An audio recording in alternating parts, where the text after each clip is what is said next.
What's up, guys? I hope you had a wonderful Christmas full of fattening foods, strange Secret Santa gifts, and overplayed Christmas music. But that, unfortunately, is a little bit off the point.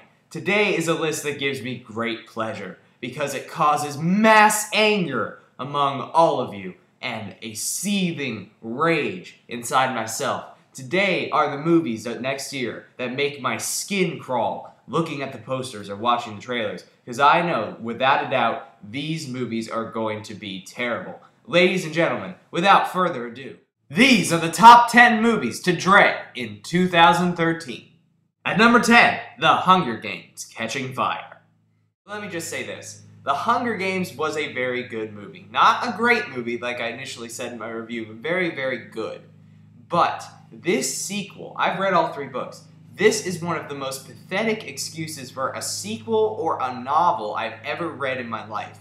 Essentially, if you don't already know, The Hunger Games: Catching Fire essentially pulls a Hangover Part 2 and does the same thing in a different location. It's Katniss Everdeen being forced back into the games for the 75th annual Hunger Games, the Quarter Quell, where all the past winners of the Hunger Games go and fight each other. It's the exact same thing. It's lame-brained, it's boring, and it's really bad. It has a potential to be good only because the characters in the games are a little bit more distinctive, and that could come out a little bit more on film. And I do like director Francis Lawrence, but I just don't see this panning out to be anything but a disappointment.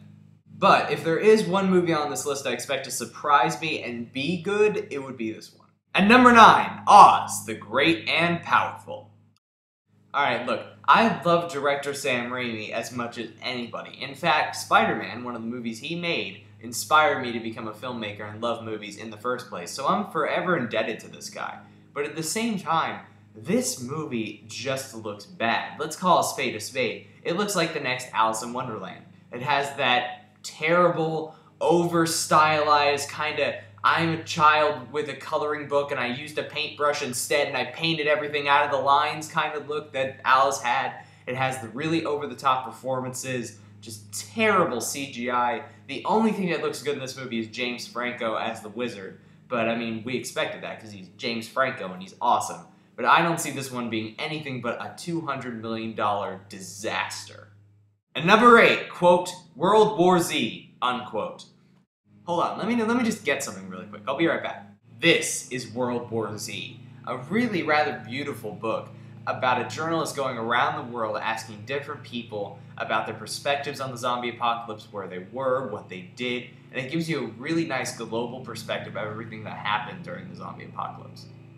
And they made a movie about Brad Pitt running a lot, and that's about it. It looks over-bloated. It looks like it has terrible dialogue, terrible acting, even by Brad Pitt, who's after coming off the awful Killing Them Softly. It looks like he's just going in a further nosedive here. And even with all that, it's got a terrible director at the helm with Mark Forster, who has made a couple decent movies in the past, but is coming off of the awful James Bond sequel, Quantum of Solace. Never in my life did I think I would say that a zombie romantic comedy, in this case it's called Warm Bodies, looks much better than a World War Z movie, but that is very much the case here. Number 7, Dark Skies. This movie has shitty early year horror movie written all over it.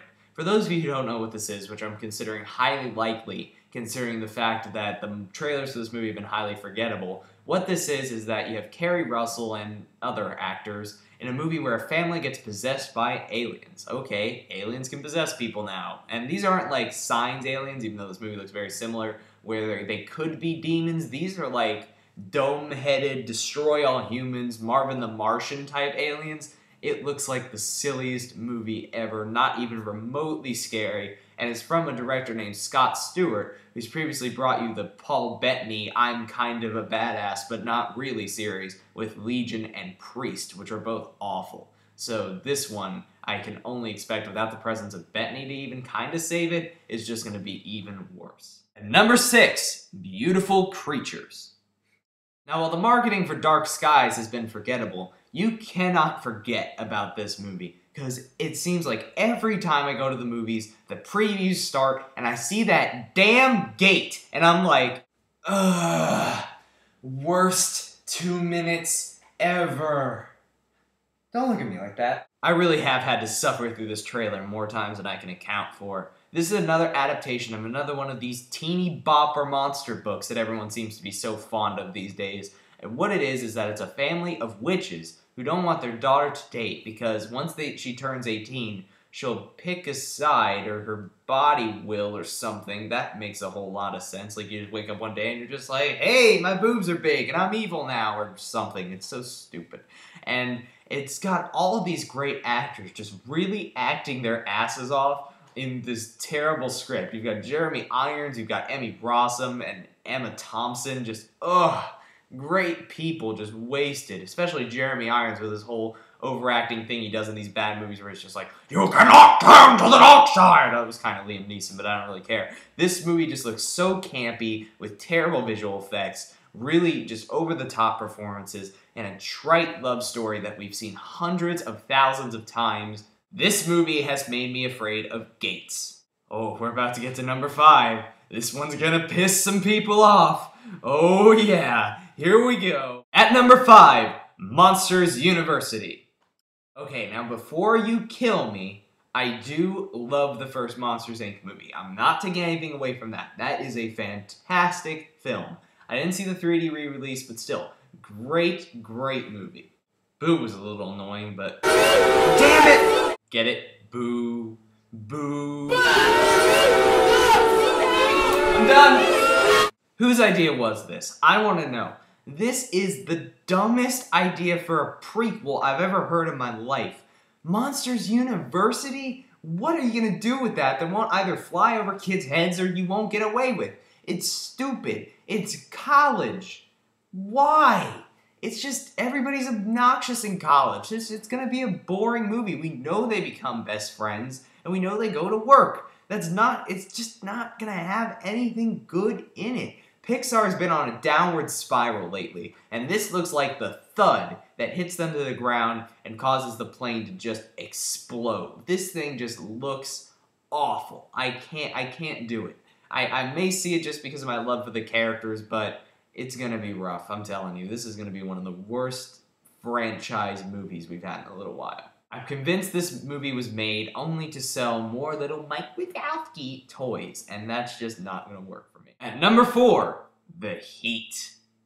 This movie looks like comedic kryptonite to me. Not only is it directed by Paul Feig, who directed the deplorable Bridesmaids from a couple years ago, one of the worst comedies ever made, but it's a buddy cop comedy because we haven't seen 1,000 of those. And also it has Sandra Bullock and Melissa McCarthy, two of my least favorite actresses. Bullock I can stand in the right role. McCarthy is just freaking awful in everything. She just brings it down several notches with the whole, oh, I'm really lovable, but I say everything that's wrong thing. It's just not funny in the slightest. Every time she was in This Is 40 for like 2 minutes, and it nearly ruined my entire experience. She's terrible, and she just brings me down. She makes me depressed watching her. So I don't plan on seeing this or her comedy with Jason Bateman, Identity Thief. They both look like they're going to be terrible because of her, and in this case, this looks like the worst one because on top of her being in it, it just looks like it has an incredibly cliched and done 2001 times story that's desperately trying to go for pointless raunchiness. Count me out. At number 3, After Earth. 2 words, 1 letter. M. Night Shyamalan. This guy has become infamous for being the worst person ever to hold a camera. A man with twists so ridiculous, they twist your own leg. Now, this movie looks like a slight departure from his previous, more horror-oriented style, but then again, so was The Last Airbender, and look how that worked out. It seems like a movie where you've got Will and Jaden Smith patrolling this planet that has all these creatures on it and all this stuff that makes it look very much like Avatar, but the twist is that this planet is in fact Earth. This looks stupid. The trailer wasn't as bad as I thought it would be, but I could just tell that watching Jaden Smith by himself, because that's what it seems like, Will Smith's going to be more in the background, is going to be very grating. I'm not a huge fan of his. And also, it just seems like It's heavily derivative about a bunch of other sci-fi movies that have come out recently. It doesn't look like a speck of it is original, and with M. Night Shyamalan, I'm nowhere near ready to just give him the benefit of the doubt. At number 2, Insidious, Chapter 2. The first Insidious. A movie that relied on cheap directorial tricks to make the audience scared. A movie that thought it was Poltergeist, but was more an overblown, sillier version of Paranormal Activity and The Haunted Mansion if you mix them together. A really, really terrible film. And while we haven't seen a speck of footage from this yet, I already know this is going to suck because it's the same director, the same cast, and odds are it's going to be a very similar movie. The first Insidious ended on a note to where it seems slightly interesting, but knowing horror sequels lately, it's just going to be a tired retread. Not to mention, I hate that they're calling this Chapter 2, like they knew this was going to happen all along. We all know that the only reason they're making this movie is because the first one was surprisingly profitable, and they were like, well, we can spend maybe another $1 million more and make twice the profit again, so why the hell not? And number 1, Grown Ups 2. That's it. I officially hate Adam Sandler now. This is a person who used to be so inventive and so funny with his comedies, constantly churning out great, hilarious films. He's now turned to this lazy, I'm so rich and I don't need to even try style that's just been making his previous few movies just awful. And of all the Adam Sandler movies you can make a sequel to, why Grown Ups? One of the most generic movies he's ever made. Is it just because he likes hanging out with his friends that much that he just needs another vacation? What's this movie gonna be about? Like, at least The Hangover had a point to have a sequel, kind of. You can have these great characters go through another crazy situation. These guys, it's literally gonna be just another vacation for these actors. They're just gonna hang out. Adam Sandler will be the cool one because he's the most famous one and he'll have control over the script. Kevin James will be fat and fall over things. David Spade will be a sex addict. Chris Rock will, yeah, because he's Chris Rock! And it's going to be incredibly irritating. Oh my god. When I said Monsters University was one of the stupidest ideas for a franchise, this is the stupidest. The Grown Up series is what we're going to have to call this. That pains me. What the hell can this be about? And with the supporting cast of such brilliant actors such as Shaq and Taylor Lautner. I mean, wow.